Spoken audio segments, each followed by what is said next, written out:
Shalom, shalom, bien-aimés frères et sœurs dans le Seigneur. Je suis dans la joie de vous rencontrer, de faire cette réflexion encore ce matin.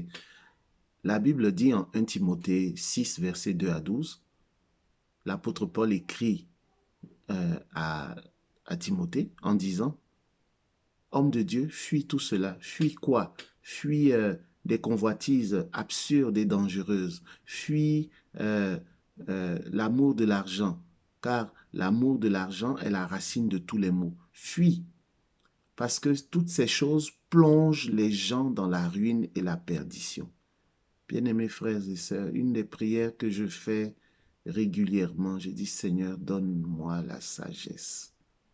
Donne-moi la sagesse. Je prie maintenant pour que l'esprit de sagesse, il nous a été donné cet esprit, l'esprit aux 7 dons, l'esprit de sagesse, que cet esprit se manifeste maintenant. Seigneur, pour tous ceux qui en ont besoin, pour tous les chrétiens, donne-nous ta sagesse et que cette sagesse se manifeste, se révèle dans nos actions, dans nos relations, dans tout ce à quoi toutes nos occupations quotidiennes, au nom de Jésus-Christ de Nazareth. Homme de Dieu, fuis tout cela. Ce conseil s'adresse à tous les chrétiens. Il ne s'adresse pas simplement aux ministres de Dieu. Il s'adresse à tous les chrétiens. Fuis tout cela. Si nous regardons Genèse chapitre 39, verset 12, il est dit que Joseph, qui était esclave dans la maison de Potiphar, se faisait harceler par la femme de Potiphar. Elle voulait qu'il couche avec elle. Chaque jour, elle le harcelait. Un jour qu'il s'est retrouvé tout seul avec elle, elle l'agrippa. Joseph, chapitre 39, verset 12, la femme l'attrapa par son vêtement en disant « Couche avec moi ». Mais il abandonna le vêtement entre ses mains et s'enfuit au dehors.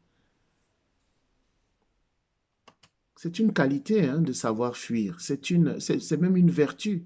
Apprenons à fuir. Il y a des situations qu'il faut fuir. Il y a des discussions qu'il faut fuir.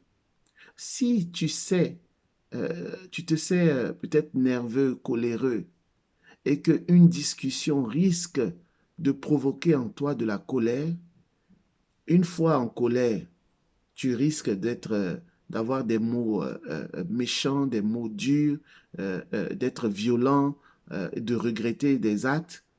Mais il est préférable de ne même pas entrer dans la colère, de ne même pas poursuivre ce genre de discussion. Fuis, fuis. Oh Seigneur, merci. J'aime la parole de Dieu parce qu'elle transforme notre cœur. Elle est concrète, elle est incarnée.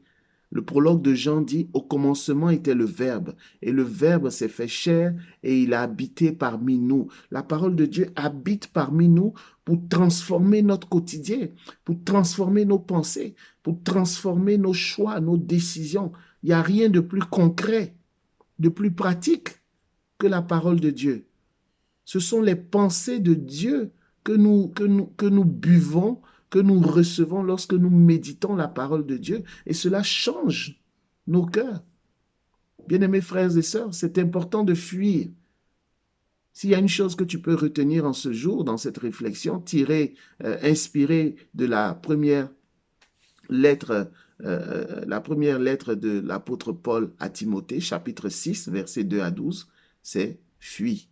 Fuis les passions de la jeunesse, fuis les choses qui peuvent te conduire dans le péché, fuis les choses qui plongent les gens dans la ruine et la perdition.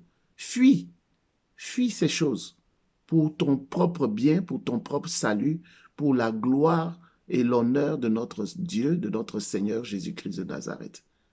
Bonne journée à chacun de vous, au nom du Père et du Fils et du Saint-Esprit, ainsi soit-il.